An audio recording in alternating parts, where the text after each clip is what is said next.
I'm doing a brake job on this F-150 and wanted to give you some pointers to make your brake job easier, especially if you're seeing excessive or uneven brake wear. Now, what made me want to do this video is look at this brake pad. It's thicker at the top than it is at the bottom. Now, that can be caused by a couple things, but mainly, especially here in the Rust Belt, what that's going to be caused by is by this pad being wedged, stuck in the bracket by itself. Now, this one is like locked in place. I cannot move it. And when a brake pad is correctly installed in the bracket, it should literally just fall out. It should flop out. It should barely be in there. We want it to be nice and loose. So this one is completely stuck.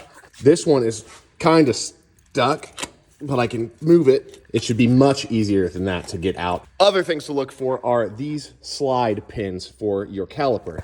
They should very freely move in and out. This one is really gummy. This one, completely stuck solid. So I'm going to need to take a torch to warm up this bottom part and get this pin out, clean everything out from inside, re-grease, and then reinstall my rubber seal here. Another thing you want to look out for are the pistons on your caliper. These move independently from one another. So if you see uneven brake wear like this, where this pad is very thin at the bottom and thick at the top, it could be that the bottom piston was applying and getting stuck applied. It could also be that the top piston was stuck unapplied and not pushing hard enough. If your brakes are dragging and it wasn't any of the other things I showed you, check your brake hose. If it is internally collapsed, it won't let pressure relieve from the pistons back to the master cylinder, and it will keep your brake applied and wear out quickly. I'm gonna get this all cleaned up, greased up, new pads and rotor installed so you can see what it should look like. Here we are ready for final assembly. New rotor installed as well as new pads, and these are nice and free. You'll see that they're just held in place with these little spring clips, and those just put a little tension so that these don't rattle and make noise, but it also allows them to move freely, to compress and then retract when the brakes are released. We've got our caliper slide pins